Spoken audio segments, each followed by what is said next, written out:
হযরতে বেলাল হাবশী রাদিয়াল্লাহু তাআলা আনহু তার মালিককে বলে, এ উমাইয়া শুনো, তুমি আমার দেহের মালিক, তুমি আমার অন্তরের মালিক নয়। তুমি আমার দেহের উপরে যা ইচ্ছা টর্চার করো, তুমি সর্বোচ্চ শাস্তির স্টেম রুলার যদি আমার দেহের মধ্যে চালাতে পারো, তবে তুমি আমার দেহের মালিক, তুমি আমার অন্তরের মালিক নও। আমার অন্তরের মালিক হচ্ছে আমার আল্লাহ। তুমি যত পারো মারো, তবে কখনো কঠিনকালে এই জবান যদি যতদিন থাকবে ততদিন পর্যন্ত আমি আল্লাহর নাম বলেই যাব, আল্লাহর নাম বলেই যাব। বলেন না সুবহানাল্লাহ। হযরতে বেলাল হাবশী রাদিয়াল্লাহু তাআলা আনহু যখন ইসলামের প্রথম যুগে, বেলাল তো গোলাম ছিল, উমাইয়া ইবনে খলফ এর বাড়িতে বেলাল গোলাম ছিল। যখন শুনেছে মুহাম্মদুর রাসূলুল্লাহ সাল্লাল্লাহু আলাইহি ওয়াসাল্লামের কাছে যে মানুষ কালিমা পড়ে মুসলমান হচ্ছে, হযরতে বেলাল হাবশী রাদিয়াল্লাহু তাআলা আনহু নবীজির কাছে গেছেন। যে যখন আল্লাহ পাকের কথা শুনেছে, তাওহীদের কথা শুনেছে, রিসালাতের কথা যখন শুনেছে, হযরতে বেলাল হাবশী রাদিয়াল্লাহু তাআলা আনহু তখন নবী করিম সাল্লাল্লাহু আলাইহি ওয়াসাল্লামের হাত ধরে ইসলাম গ্রহণ করেছে। যখনই তার মুনিব শুনল যে বেলাল নাকি মুহাম্মদের কাছে যাইয়া আমার বাড়িতে থাকে, আমার কাজ করে, সে আমার কৃতদাস, সেই বেলাল নাকি আবার মুহাম্মদের কাছে যাইয়া কালিমা নামক দৌলত সে গ্রহণ করেছে, মুহাম্মদের ধর্ম সে গ্রহণ করেছে, তখন থেকেই তার মালিক তাকে সারা দিন সারা রাত্র তাকে প্রহার করত। শুধু একা সে প্রহার করত না, কখনো কখনো আবু জাহেল, কখনো কখনো উতবা, কখনো কখনো সাইবা, কখনো কখনো মক্কার যত কাফের মুশরিক যারা রয়েছে সকলে মিলে হযরতে বেলাল হাবশী রাদিয়াল্লাহু তাআলা আনহুকে সকলে মিলে প্রহার করত। রাতের বেলা, দিনের বেলা, মরুভূমির উত্তপ্ত রৌদ্রের মধ্যে বেলাল হাবশী রাদিয়াল্লাহু তাআলা আনহুকে এক একটা চাবুকের আঘাতে বেলাল রাদিয়াল্লাহু তাআলা আনহুর চামড়াগুলো উঠে যেত, ছিঁড়ে যেত। সেই রক্ত মাখা শরীরটা নিয়ে দিনের বেলা মরুভূমির উত্তপ্ত গরমের মধ্যে বাচ্চারা সহ পাগল বলে তাকে টানা হেঁচড়া করত। তারপরও বেলাল একটা বারের জন্য উমাইয়া বিন খলফ বলেছে, বেলাল শুধু তুমি মুখ দিয়া একবার বলো, আমি যেই কাজ করেছি ভুল করেছি, আমি আবার তোমাদের ধর্মের মধ্যে ফিরে এসেছি। বেলাল বলে, না, কঠিনকাল সেটা করতে পারি না। আমি ঈমান এনেছি আল্লাহর উপরে, আমি ঈমান এনেছি শ্রেষ্ঠ নবী মুহাম্মদুর রাসূলুল্লাহ সাল্লাল্লাহু আলাইহি ওয়াসাল্লামের উপরে। আমি কখনো সেটা ইস্তেফাদা দিতে পারি না, কখনো সেই কথার উপরে আমি ভুল বলতে পারি না। জেনে বুঝে আমি অবশ্যই ঈমান এনেছি। কথা বলেন সুবহানাল্লাহ। আরে জোরে বলেন না সুবহানাল্লাহ। এটা ছিল ঈমান। উমাইয়া বিন খলফে বেলাল বলে, বেলাল রাদিয়াল্লাহু তাআলা আনহু তার মালিককে বলে, এ উমাইয়া শুনো, তুমি আমার দেহের মালিক, তুমি আমার অন্তরের মালিক নয়। তুমি আমার দেহের উপরে যা ইচ্ছা টর্চার করো, তুমি সর্বোচ্চ শাস্তির স্টেম রুলার যদি আমার দেহের মধ্যে চালাতে পারো, তবে তুমি আমার দেহের মালিক, তুমি আমার অন্তরের মালিক নও। আমার অন্তরের মালিক হচ্ছে আমার আল্লাহ। তুমি যত পারো মারো, তবে কখনো কঠিনকালে এই জবান যদি যতদিন থাকবে ততদিন পর্যন্ত আমি আল্লাহর নাম বলেই যাব, আল্লাহর নাম বলেই যাব। বলেন না সুবহানাল্লাহ। এমন হয়েছে সারা রাত ভর হযরতে বেলাল হাবশী রাদিয়াল্লাহু তাআলা আনহুকে সারা রাত ভর পিটিয়েছে। শুধু একজন নয়, বহুজন পিটিয়েছে। তারা নিজেরা হয়রান হয়ে গেছে, দিনের বেলা বালুর মধ্যে তারা হেঁচড়া করেছে। তারপরও দেখে বেলাল আল্লাহর নাম বলে। এমনও হয়েছে, এমনও পাওয়া যায় হযরতে বেলাল হাবশী রাদিয়াল্লাহু তাআলা আনহুর বুকের মধ্যে বিশাল বড় পাথর তারা কিছু মানুষ ধরে বুকের মধ্যে পাথর চাপা দিয়েছে। তারপরও দেখো এই বেলাল কি জবান দিয়ে আল্লাহকে ডাকে কিনা, তাকে ডাকতে দিব না। যদি তার ডাকটা যখন আল্লাহর নাম ডাক দেয় আমাদের সহ্য হয় না। এত শাস্তি দেওয়ার পরও বেলাল আল্লাহকে বেলে না, তার বুকের উপরে পাথর চাপা দেও, পাথর দিয়ে তাকে মারো। পাথর চাপা যখন দিয়েছে, বেলাল জিহ্বাটা নেড়ে আল্লাহকে ডাকতে পারে না, আল্লাহ আল্লাহ বলতে পারে না। আল্লাহ আল্লাহ ডাকতে সবগুলো নড়ে। তো আহাদ আহাদ বলতে এত কষ্ট হয় না। তো বেলাল এমতো অবস্থায়ও বেলাল সেই পাথরের চাপার নিচে পড়িয়া জবান দিয়ে ছোট্ট মিষ্টি মধুর আওয়াজে আহাদ আহাদ আহাদ আহাদ বলতো আল্লাহু আকবার। মুহাম্মাদিন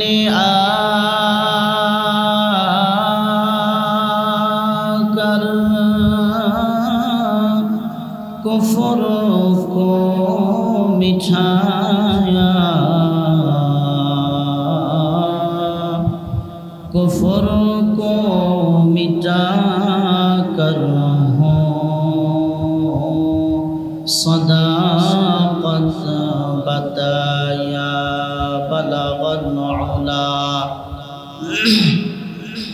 बिकमालिही कशफत तुजा बिजमालिही हसनत जमीउ खिसालिही सल्लू अलैहि व आलिही। मुझे कुछ मिले या ना मिले, अगर मोहम्मद मिले जिसमें अल्लाह मिले। ला इलाहा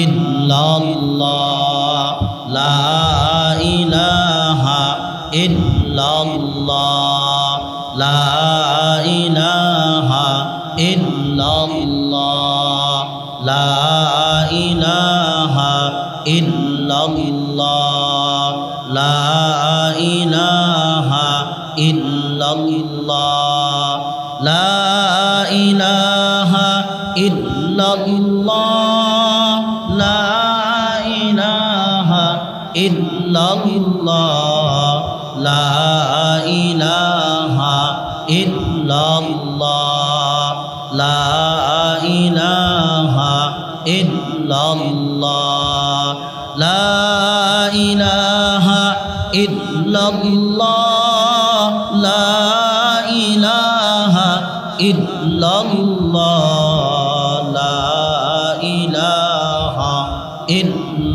इल्लल्लाह, ला इलाहा इल्लल्लाह, ला इलाहा इल्लल्लाह, ला इलाहा इल्लल्लाह, ला इलाहा इल्लल्लाह, ला इलाहा इल्लल्लाह, ला इलाहा इल्लल्लाह, ला इलाहा, ला इलाहा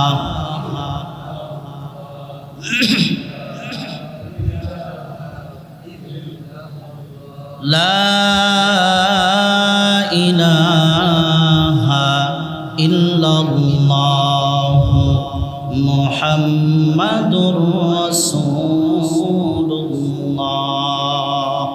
सल्लल्लाहु अलैहि वसल्लम।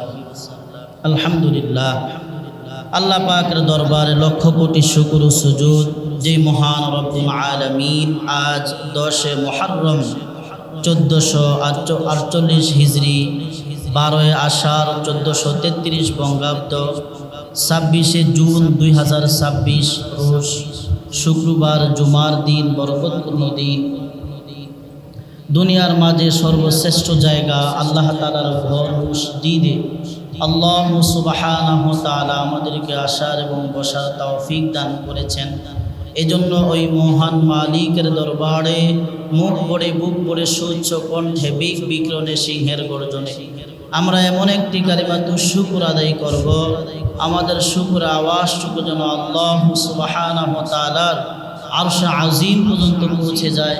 এজন্য সকলেই দিল থেকে জবান খুলে জোরে সোরে বলি আলহামদুলিল্লাহ। পিয়ারা হাজিরিন, আজ জুমার দিন এবং মুহররম মাস অত্যন্ত বরকতপূর্ণ একটা দিন, অত্যন্ত বরকতপূর্ণ একটা মাস। আজ 10 মুহররম, বরকতপূর্ণ একটা দিন এবং পবিত্র জুমার দিন। আমরা আল্লাহ তাআলার ঘরে যে আসতে পেরেছি, জন্য আমরা খুশি না বেজা? এজন্য খুশি খুশি আওয়াজে আরেকবার আমরা জোরে সোরে ওই মালিকের দরবারে কালিমাতু শুকর পড়ি, সকলেই বলি আলহামদুলিল্লাহ। ওই পিয়ারা নবী সাল্লাল্লাহু আলাইহি ওয়াসাল্লামের শানে আমরা সকলে একবার দরুদ শরীফ পাঠ করি, সকলেই বলি আলহামদুলিল্লাহ। ওই পিয়ারা হাবিব সাল্লাল্লাহু আলাইহি ওয়াসাল্লামের আল্লাহ পাক যেহেতু আমাদেরকে শ্রেষ্ঠ নবীর শ্রেষ্ঠ উম্মত হিসাবে দুনিয়ার মাঝে পাঠিয়েছেন, প্রেরণ করেছেন, এই জন্য সকলেই আমরা আরেকবার ওই নবীজির শানে আমরা দরুদ শরীফ পড়ি, সকলেই বলি সাল্লাল্লাহু আলাইহি ওয়াসাল্লাম। পিয়ারা হাজিরিন, আমি আপনাদের সম্মুখে কোরআনুল কারীম থেকে যে আয়াত এবং রাসূল করিম সাল্লাল্লাহু আলাইহি ওয়াসাল্লামের হাদিসে মুবারকা থেকে যে হাদিস আমি আপনাদের সম্মুখে পাঠ করেছি, আজ আমার আলোচনার বিষয় হলো যে ঈমান মুমিনের প্রধান হাতিয়ার। আজকে আমার আলোচনার বিষয়বস্তু হলো ঈমান হচ্ছে মুমিনের প্রধান হাতিয়ার। কথা বলেন ঠিক কিনা? আমরা যে মুমিন যারা একটু ঘুমাইতেছি, একটু ভালো করে মনোযোগ সহকারে শুনি। মাথা নিচের দিকে ঝুলানো এটা আসলে কোনো ফজিলত নাই। আমি ইমাম সাহেব ছোট হতে পারি, দেখতে অসুন্দর হতে পারে, নবীজির হাদিস যখন কোনো উলামা কেরাম কথা বলে তার দিকে যখন তাকাইয়া থাকে তখন আল্লাহ পাক রব্বুল আলামিন সগীরা গুনাহ মাফ করে দেন। এই কথাটা আপনারা আর কোনোদিন শুনছেন না? অবশ্যই শুনছেন। উলামা কেরামের মজলিসে গেলে অবশ্যই শুনেন। এজন্য যখন কোনো দিনই মজলিসে যাবেন, আলেমদের মজলিসে যাবেন, তখন একটু মাথাটাকে নিচের দিকে না ঝুলাইয়া, দুঃখ কষ্ট সব কিছুকে মাটি দিয়া, ঘুমটাকে মাটি দিয়া একটু আলেম ওলামার দিকে তাকাইয়া থাকবে।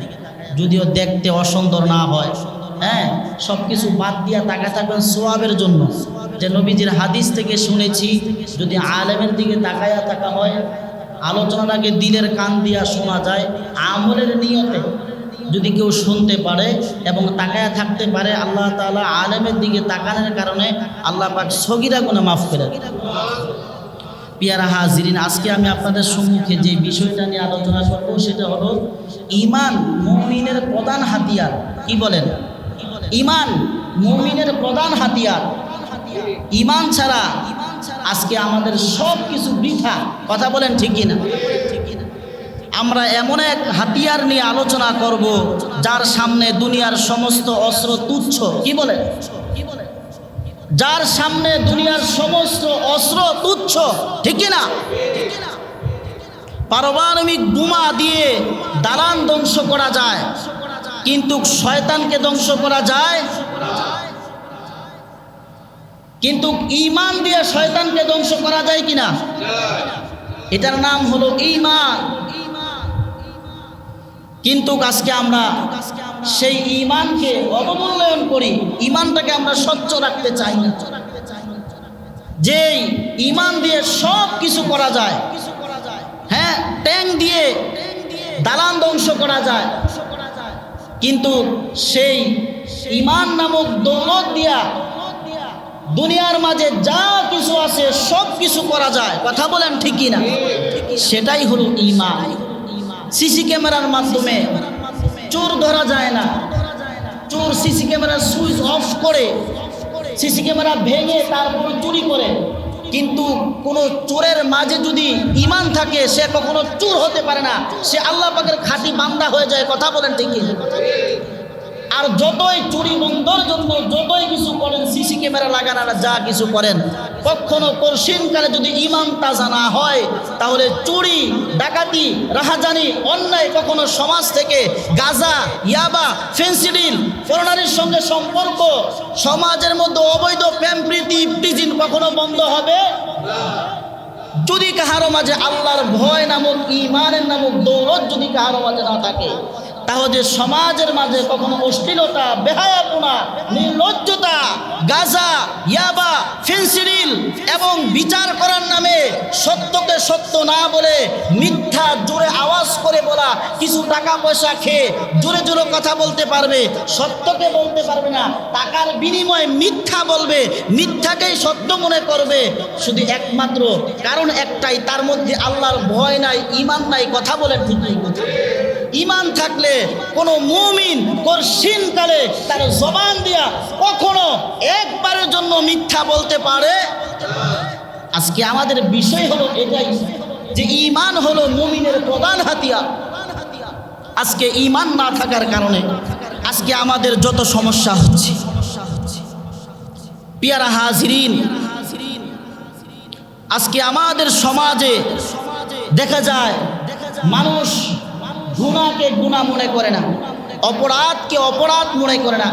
আল্লাহ পাক রব্বুল আলামিন কোরআনুল কারীমের মধ্যে বলে, ইয়া আইয়ুহাল্লাযীনা আমানু ইন তানসুরুল্লাহা ইয়ানসুরকুম ওয়া ইউসাব্বিত আকদামাকুম। আল্লাহ পাক রব্বুল আলামিন স্বয়ং বলতেছে সূরাতুল মুহাম্মাদের মধ্যে 7 নম্বর আয়াত, আমার আল্লাহ পাক রব্বুল আলামিন বলে, হে ঈমানদারগণ, যদি তোমরা আল্লাহকে সাহায্য করে তবে তিনি তোমাদেরকে সাহায্য করবেন। এবং আল্লাহ পাক রব্বুল আলামিন নিজে আল্লাহর সাহায্যের শর্ত দিয়েছেন, ঈমানদার হলেই আল্লাহর সাহায্য গ্যারান্টি। কথা বলেন ঠিক কিনা? আল্লাহ পাক নিজে বলতেছে, ইয়া আইয়ুহাল্লাযীনা আমানু ইন তানসুরুল্লাহা ইয়ানসুরকুম ওয়া ইউসাব্বিত আকদামাকুম। আল্লাহ পাক রব্বুল আলামিন নিজে ঈমানদারদেরকে আল্লাহ পাক সাহায্যের কথা বলতেছে। সেই সাহায্যটা কার কাছে আসবে? ঈমানদারের নাকি বেঈমানের? জোরে বলেন, সেই সাহায্য কার পক্ষে? ঈমানদারের পক্ষে না বেঈমানের পক্ষে? ঈমানদারের পক্ষে। যদি আজকে আমাদের মাঝে সেই ঈমান না থাকে, আল্লাহর পক্ষ থেকে আমরা সেই সাহায্য পাবো না। আল্লাহ পাক নিজে কোরআনুল কারীমে সূরাতুল মুহাম্মাদের আয়াত নাম্বার 7 আল্লাহ বলতেছে, আল্লাহর সাহায্য সরাসরি আল্লাহ নিজে বলতেছে আমি সাহায্য করব। আর সেই সাহায্যটা আল্লাহ পাক রব্বুল আলামিন করবে কেবলমাত্র শুধুমাত্র একমাত্র আল্লাহর পাকের ঈমানদার বান্দা বান্দী। এজন্য আমাদেরকে ঈমানটা স্বচ্ছ থাকতে হবে আল্লাহর প্রতি।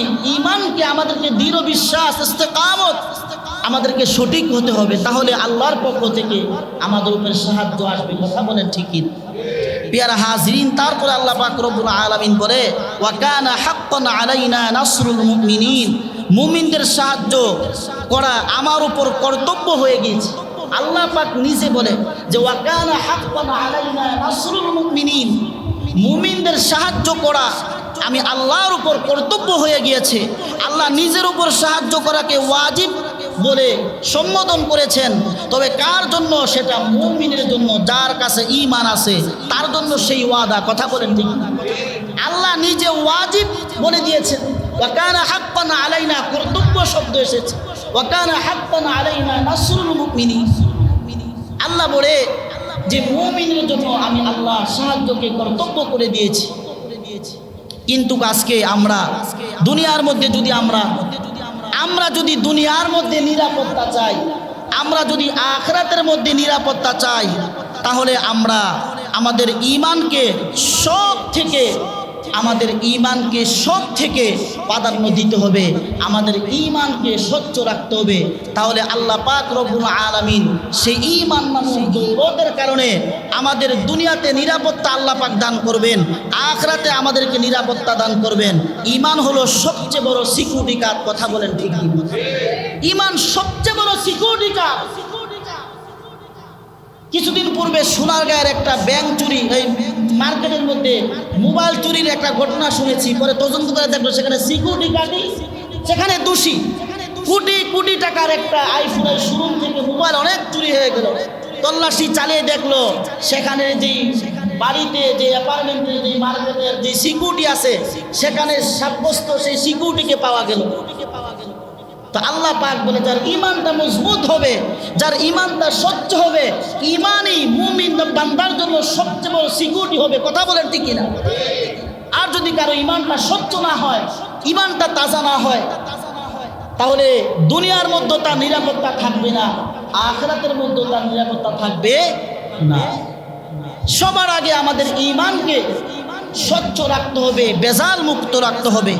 তারপরে হাদিস শরীফের মধ্যে নবী করিম সাল্লাল্লাহু আলাইহি ওয়াসাল্লাম বলে, আল ঈমানু বিদউ ওয়া সাবউনা শুবাতান ফাআফদালুহা কাউলু লা ইলাহা ইল্লাল্লাহ।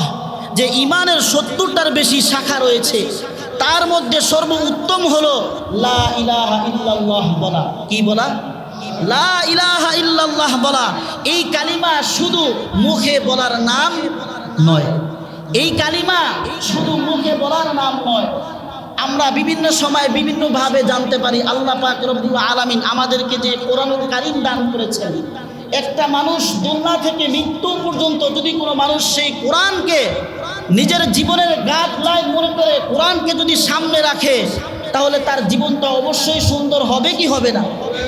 তো কোরআনকে সামনে রাখা মানে কি আলমারি, সুকেস এবং ঘরে সর্বোচ্চ উপরে রাখা, না এই কোরআন দিয়ে জীবনকে পরিচালনা করা? এই কোরআন দিয়ে জীবনকে পরিচালনা করা, সেটাই আল্লাহ পাক বলেছেন। তো এখানে যে হাদিস শরীফের মধ্যে নবীজি বলে আল ঈমানু বিদউ ওয়া সাবউনা শুবাতান ফাআফদালুহা কাউলু লা ইলাহা ইল্লাল্লাহ। ঈমানের ৭৭টির বেশি শাখা রয়েছে, তার মধ্যে সর্বোত্তম শাখা হলো লা ইলাহা ইল্লাল্লাহ বলা।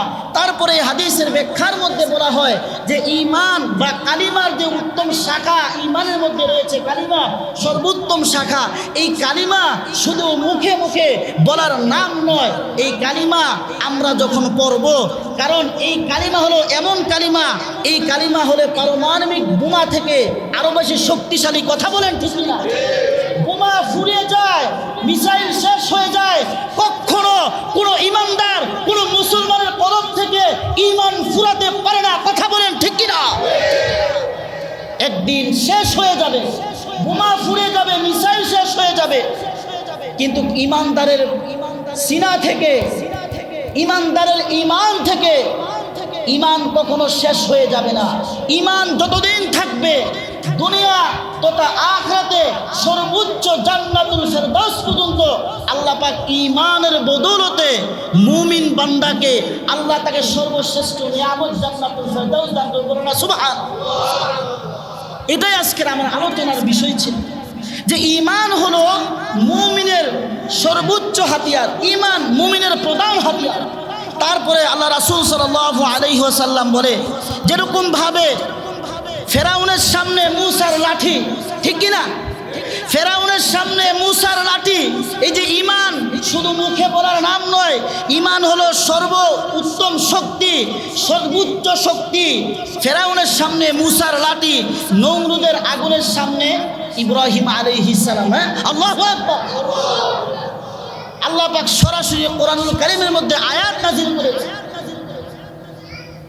নমরুদ ফেরাউনকে বলেছিল, নমরুদ বলেছিল আল্লাহ পাকের পয়গম্বর ইব্রাহিম আলাইহিস সালাম আগুনে ফেলিয়ে দিবে। হ্যাঁ, ফেলিয়ে দাও। তো আগুন জ্বলানো, নিবানো, তেজস্বীল হওয়া, সেই আগুন আবার শীতাতপ নিয়ন্ত্রিত হওয়ার মালিক কে? জোরে বলেন কে? আল্লাহ। আল্লাহ বলে ইউসুফ আলাইহিস সালামকে জেলখানায় রেখেছে, আবার সেই ইউসুফকে বিভিন্নভাবে গুনাহের কাজে লিপ্ত হওয়ার জন্য, সকলেই ঘটনা জানেন, গুনাহের কাজে লিপ্ত করার জন্য দরজার পর দরজা, গেটের পর গেট তাকে তালাবদ্ধ করতে চেয়েছে। ইউসুফ আলাইহিস সালাম সেই গুনাহ থেকে বাঁচতে আল্লাহর নাম মুখে নিয়ে ঈমানি আওয়াজে দৌড় দিয়েছে, সামনে রাস্তা দেখেছে। তো আল্লাহ পাক বলে সমস্ত দরজাগুলো আল্লাহ পাক রব্বুল আলামিন খুলে দিয়েছে। বলেন না সুবহানাল্লাহ। এটাই হলো ঈমান, ঠিক না? এটাই হলো ঈমান। সে কথাই আজ বলতেছিলাম যে মুমিনের সর্বোচ্চ প্রধান হাতিয়ার হলো ঈমান। ঈমানদারের ঈমান যখন মজবুত হবে, তখন ঈমানদার গুনাহের কাজ করবে না, ঈমানদার খারাপ কাজ করবে না। ঈমানদার যেই কাজ করলে পরে আল্লাহ বেরাজ হয়, নবীজির সুন্নত তরিকার বাইরে হয়, সেই কাজ কখনো কোনো ঈমানদার করতে পারে না। আমরা সকলে আমরা জানি আল্লাহর নবীজির সাহাবী হযরতে বেলাল রাদিয়াল্লাহু তাআলা আনহু, যে সাহাবীদের কেমন ঈমান ছিল, সাহাবীদের কেমন ঈমান ছিল, ঘটনাটা বললেই বুঝতে পারবেন। হযরতে বেলালে হাবশী রাদিয়াল্লাহু তাআলা আনহু যখন ইসলামের প্রথম যুগে বেলাল তো গোলাম ছিল, উমাইয়া ইবনে খলফ এর বাড়িতে বেলাল গোলাম ছিল। যখন শুনেছে মুহাম্মদুর রাসূলুল্লাহ সাল্লাল্লাহু আলাইহি ওয়াসাল্লামের কাছে যে মানুষ কালিমা পড়ে মুসলমান হচ্ছে, হযরতে বেলাল হাবশী রাদিয়াল্লাহু তাআলা আনহু নবীজির কাছে গেছেন। যে যখন আল্লাহ পাকের কথা শুনেছে, তাওহীদের কথা শুনেছে, রিসালাতের কথা যখন শুনেছে হযরতে বেলাল হাবশী রাদিয়াল্লাহু তাআলা আনহু তখন নবী করিম সাল্লাল্লাহু আলাইহি ওয়াসাল্লামের হাত ধরে ইসলাম গ্রহণ করেছে। যখনই তার মুনিব শুনল যে বেলাল নাকি মুহাম্মদের কাছে যাইয়া আমার বাড়িতে থাকে, আমার কাজ করে, সে আমার কৃতদাস, সেই বেলাল নাকি আবার মুহাম্মদের কাছে যাইয়া কালিমা নামক দৌলত সে গ্রহণ করেছে, মুহাম্মদের ধর্ম সে গ্রহণ করেছে, তখন থেকেই তার মালিক তাকে সারা দিন সারা রাত্র তাকে প্রহার করত। শুধু একা সে প্রহার করতো না, কখনো কখনো আবু জাহেল, কখনো কখনো উতবা, কখনো কখনো সাইবা, কখনো কখনো মক্কার যত কাফের মুশরিক যারা রয়েছে সকলে মিলে হযরতে বেলাল হাবশী রাদিয়াল্লাহু তাআলা আনহুকে সকলে মিলে প্রহার করত। রাতের বেলা, দিনের বেলা, মরুভূমির উত্তপ্ত রৌদ্রের মধ্যে বেলাল হাবশী রাদিয়াল্লাহু তাআলা আনহুকে এক একটা চাবুকের আঘাতে বেলাল রাদিয়াল্লাহু তাআলা আনহুর চামড়াগুলো উঠে যেত, ছিঁড়ে যেত।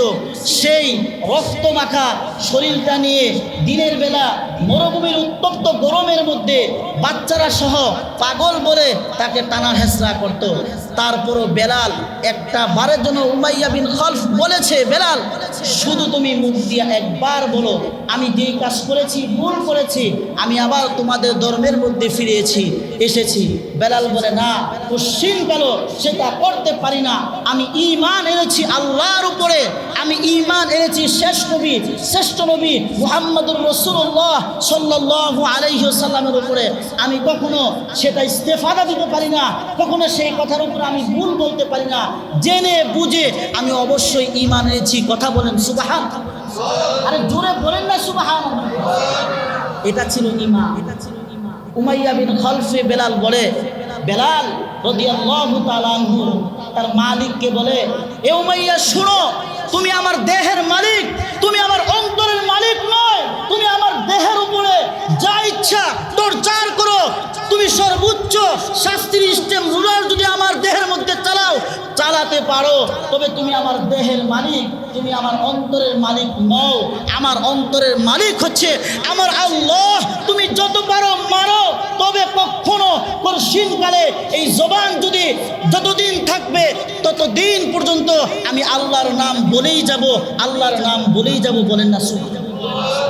এমন হয়েছে সারা রাত ভর হযরতে বেলাল হাবশী রাদিয়াল্লাহু তাআলা আনহুকে সারা রাত ভর পিটিয়েছে। শুধু একজন নয়, বহুজন পিটিয়েছে। তারা নিজেরা হয়রান হয়ে গেছে। দিনের বেলা বালুর মধ্যে তারা হেঁচড়া করেছে। তারপরও দেখে বেলাল আল্লাহর নাম বলে। এমনও হয়েছে, এমনও পাওয়া যায় হযরতে বেলাল হাবশী রাদিয়াল্লাহু তাআলা আনহুর বুকের মধ্যে বিশাল বড় পাথর তারা কিছু মানুষ ধরে বুকের মধ্যে পাথর চাপা দিয়েছে। তারপরও দেখো এই বেলাল কি জবান দিয়ে আল্লাহকে ডাকে কিনা, তাকে ডাকতে দিব না। যদি তার ডাকটা যখন আল্লাহর নাম ডাক দেয় আমাদের সহ্য হয় না। এত শাস্তি দেওয়ার পরও বেলাল আল্লাহকে বেলে না, তার বুকের উপরে পাথর চাপা দেও, পাথর দিয়ে তাকে মারো। পাথর চাপা যখন দিয়েছে বেলাল জিহ্বাটা নেড়ে আল্লাহকে ডাকতে পারে না, আল্লাহ আল্লাহ বলতে পারে না। আল্লাহ আল্লাহ ডাকতে সবগুলো নড়ে। তো আহাদ আহাদ বলতে এত কষ্ট হয় না। তো বেলাল এমতো অবস্থায়ও বেলাল সেই পাথরের চাপার নিচে পড়িয়া জবান দিয়ে ছোট্ট মিষ্টি মধুর আওয়াজে আহাদ আহাদ আহাদ আহাদ বলতো আল্লাহু আকবার। এটাই ছিল সাহাবীদের ঈমান। এই ঈমান যদি আজকে আমাদের মাঝে থাকে, আজকে আমরা যে দেশের মাঝে বসবাস করি, কি বলবো আজকে আমাদের সেই ঈমানের কথা। দেখেন এই আমাদের দেশের মধ্যে আর্জেন্টিনা ব্রাজিলের পতাকা লাগাইতেছে, লাগাক সেটা লাগাইতেছে। যারা বুঝে না তারা লাগায়, লাগাটা স্বাভাবিক। তো যে সমস্ত আমার বাংলাদেশের মুসলমান তরুণ যুবকরা ঢাকা যাত্রাবাড়ি ফ্লাইওভার থেকে কিছু কিছু কালিমার পতাকা লা ইলাহা ইল্লাল্লাহ যখন লাগাইলো, একদল মানুষ আইসা যারা কালিমার পতাকা লাগাইছে রাস্তার মাঝে, তারা আইসা কালিমার পতাকাগুলো খুলে দিয়েছে। এই 95% মুসলমানের দেশের মধ্যে এতগুলো মুসলমান হওয়ার পরও ব্রাজিলের পতাকা লাগাবে, সেখানে কোনো সমস্যা নাই। আর্জেন্টিনার পতাকা লাগাবে, সেখানেও কোনো সমস্যা নাই। যখনই যাত্রাবাড়ি ফেরার ওভার থেকে কালিমার পতাকা লা ইলাহা ইল্লাল্লাহ মুসলমান যুবকেরা যখন লাগাইলো, তখনই একদল সুশুল নামক কুশলদের মাথা ব্যথা শুরু হয়ে গেল। তখনই মুসলমান নামক কিছু নাসারা ইহুদিদের চক্রদের তাদের শরীরে আগুন জ্বালা শুরু হয়ে গেল। কেন তারা লা ইলাহা ইল্লাল্লাহর পতাকা লাগাবে? একদল মানুষ তখন এই পতাকাগুলো খুলে দিয়েছে। আমার দুঃখের বিষয় হলো 95% মুসলমানের দেশের মধ্যে বিজাতীয় সংস্কার তোমরা লালন করবা, সেখানে কোনো মাথা ব্যথা নাই। যখনই মুসলমান ইমানদার যখন লা ইলাহা ইল্লাল্লাহর পতাকা লাগাবে, তখনই তোমাদের মাথা ব্যথা। তার মানে বোঝা যায় এই দেশের মধ্যে সবচেয়ে বড় কথা হলো বিজাতীয় ইহুদি নাসারা এবং আমাদের ভারত সহ এই দেশের মধ্যে বড় আকারে চক্রান্ত চলছে। কথা বলেন ঠিক কিনা? আজ যদি আমরা মুসলমানরা যদি সজাগ না হই, আজকে আমার ভাইকে আপনার বোনকে বিভিন্নভাবে ষড়যন্ত্র করে জেল জুলুম করছে, উসমান হাদিকে হত্যা করে মেরেছে, তারপর আরো বহু ভাইদেরকে মারবে, সামনে আরো বহু মরতেছে, বহু মিথ্যা মামলায় জড়িত। যদি আমরা এখন সেই ঘুমকে না ভেঙে সজাগ না হই, ঈমানকে যদি আমরা মজবুত না করি, সেই বিপদ একদিন আমার উপর আপনার উপর আসবে। কথা বলেন ঠিক? যদি আমরা সজাগ না হই, সুচ্চার না হই, কালিমার পতাকা লাগিয়েছে, তাদের মাথা ব্যথা শুরু হয়ে গেছে, সেই কালিমার পতাকাগুলো খুলে দিয়েছে। আর আমরাও যে মুসলমান দাবি করি, আর্জেন্টিনা ব্রাজিলের পতাকা কি সুন্দর, হ্যাঁ, আইনা বাড়ির মধ্যে লাগাই, এমন যুবক তো পাওয়া যাবে না একদিন লা ইলাহা ইল্লাল্লাহ কালিমা পতাকা বাড়ির মধ্যে লাগাইছে। এ কথা বলেন ঠিক কিনা? আমাদের পাশের দেশের মধ্যে এমনই দৃশ্য আমরা দেখেছি, মুসলমানদের মসজিদকে মোদি মুসলমানদের মসজিদগুলোকে ভেঙে দিয়েছে। দেখছেন না মোবাইলের মধ্যে? নামাজরত অবস্থায় মসজিদগুলোকে ভেঙে দিয়েছে। আমরা একটা খবর শুনতেছি, আমাদের বাংলাদেশের মধ্যে গাইবান্ধা পলাশবাড়ি উপজেলার মধ্যে মন্দির বানাচ্ছে, মন্দির। আমরা বলতে চাই, সেই ভারতের মধ্যে আমাদের মুসলমানদের ঘর বাড়িগুলোকে ভাঙা হচ্ছে। শুধু তাই নয়, দুনিয়ার মধ্যে সর্বশ্রেষ্ঠ ঘর আল্লাহর ঘর, বহু ঘরগুলোকে মোদি ভেঙেছে। আমরা একই আওয়াজে এখান থেকে আওয়াজ দিতে চাই যে মোদি সরকার আমাদের মুসলমানের মসজিদগুলোকে ভেঙেছে, ঘর ভেঙেছে। সেই গাইবান্ধা পলাশবাড়িতে রাম মন্দির নামে যেই মন্দির হচ্ছে, আমরাও বাংলাদেশে মুসলমান থাকতে এই মূর্তি বাংলাদেশে হতে দেওয়া হবে না। কথা বলে ঠিক কিনা? যে মুসলমানের রক্ত তোষা মোদি, সেই মোদির দেশের মধ্যে আমাদের মুসলমান নিরহরা এমন এইবার কুরবানি দিয়ে এমন হয়েছে, প্রকাশ্যে কেউ কুরবানিও দিতে পারে। আপনাদের তো খবর নাই, তাদের বলে মা লাগে, মা। অথচ আমার বাংলার জমিনে 95% মুসলমান দেশ, তারা সেখানে, হ্যাঁ, গাইবান্ধা পলাশবাড়িতে গোবিন্দ কালী মন্দির, শ্রী শ্রী গোবিন্দ কালী মন্দির তারা সেখানে বানাচ্ছে, নির্মাণ করতেছে। আমরা এই জুমার মসজিদ থেকে সরকার সহ সারা বাংলার মুসলমানদের কাছে একটাই দাবি জানাই, এটা আমার ঈমানের দাবি। কথা বলেন ঠিক কিনা? এটা আমার চেয়ারের দাবি, মেম্বারের দাবি, মুসলমানের দাবি। এই বাংলাদেশে কোনো মূর্তি স্থাপন করতে দেওয়া হবে না, হবে না, ঠিক কিনা? এটা আমার আপনার ঈমানের দাবি। এটাই আজকে আলোচনার মূল বিষয় ছিল, যে ঈমান হলো মুমিনের প্রধান হাতিয়ার। এটাই ছিল আজকে আমার আলোচনার মূল বিষয়। প্রিয় হাজরিন, এই ঈমানটা যদি আমাদের সুন্দর হয়, যদি আমরা এই ঈমানটাকে আমরা হাতিয়ার বানাই, ঈমানকে যদি আমরা মজবুত করি, তাহলে আল্লাহ পাক রব্বুল আলামিন বলেছে, ওয়া কানা হাক্কান আলাইনা নাসরুল মুমিনিন। আল্লাহ পাক নিজে কোরআনুল কারীমের আয়াত দিয়ে বলেছে, যারা ঈমানকে প্রধান হাতিয়ার বানাবে, যারা ঈমানকে স্বচ্ছ রাখবে, যারা ঈমানকে সতেজ রাখবে, আল্লাহ পাক নিজে বলে, ঈমানদারের দায়িত্ব আমি আল্লাহ নিয়েছি। তারা দুনিয়াতেও নিরাপদ, তারা আখিরাতেও নিরাপদ, তাদের সর্বোচ্চ শান্তির জায়গা হলো আল্লাহর জান্নাত। বলেন না সুবহানাল্লাহ।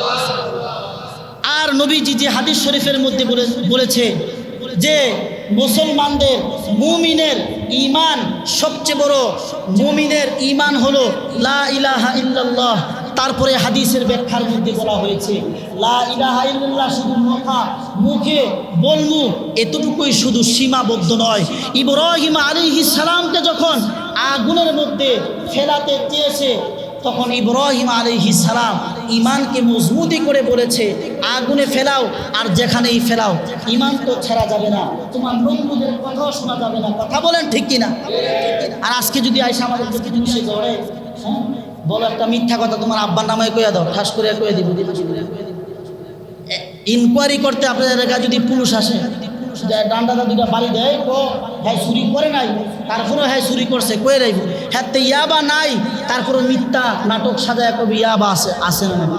আর যারা ইয়াবা বেচতেছে গাঞ্জা বেচতেছে খাইতেছে হ্যাঁ নাম দরও কয় না, কারণ হ্যাঁ রবীন্দ্রনাথ ঠাকুর ঠিক কিনা? হ্যাঁ রবীন্দ্রনাথ ঠাকুর আর ঠাকুর না, বরং তুমি যে মিথ্যা কথা বললা তোমার ঈমানের মধ্যে ভাটি পড়েছে, সেজন্য তুমি সত্যকে সত্য বলে সমাজে উপস্থাপন করতে পারো না। কথা বলেন ঠিক কিনা? পিয়ারা হাজরিন, যে কথাটুকু বলার যে মূল বিষয়টা, আজকে আমরা ঈমানকে আমরা মজবুত করব, ঈমানকে আমরা মূল্যায়ন করব। যতদিন আমাদের ঈমানে দুর্বলতা থাকবে ততদিন পরিপূর্ণভাবে আমি যে ইমাম আমারও ইমানে দুর্বলতা, আপনারা যে মুসল্লি আপনাদের ইমানে দুর্বলতা। এই জন্য আজকে আমাদের এত অধপতন। 95% মুসলমানের দেশ হওয়ার পরও পাশের দেশ নদীর দেশের মধ্যে মুসলমানদের ঘর বাড়িগুলো ভাঙতেছে। ঈদের দিন আল্লাহর একটা বিধান কুরবানি তারা প্রকাশ্যে দিতে পারতেছে না, অথচ সে আমাদের বাংলাদেশের মধ্যে সেই মুদির জেলাগুলোর এসে রাজত্ব করে। কথা বলেন ঠিক কি? আর যারা পত্রপত্রিকা দেখেন, যারা মডার্ন যুগের যুবক ভাইরা যারা আছেন, দেশটা একটা কি খেলা চলছে দেশের মধ্যে দেখতেছেন তো, সার্কেসটা কেমন ভয় পায়, কি সার্কেস দেশের মধ্যে চলতেছে।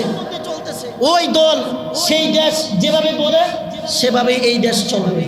তো আমার মূল কথা রাজনীতি নয়, আমার মূল কথা হলো ঈমান। আমরা নিজে বাঁচবো, পরিবার পরিজন সন্তানদেরকে বাঁচাবো। আমাদের কোনো বিজাতীয় সংস্কৃতি আমাদের দেশে থাকবে না। কথা বলেন ঠিক কিনা? এটা আমাদের ইসলামী মূল্যবোধ থাকতে হবে, মুসলমানি মূল্যবোধ থাকতে হবে, তাহলে আপনি ইমানদার। আর যদি যখন মন চায় তখন এদিকে একবার মুখ দিলাম ওদিকে একবার মুখ দিলাম, ওই আর্জেন্টিনার পতাকা, এটা আমাদের নিজের প্রেস্টিজে লাগার কথা। আরে আমি মুসলমান, বিজাতীয় পতাকা আমার বাড়িতে লাগাইলাম, আচ্ছা লাগাইলাম, অসুবিধা নাই।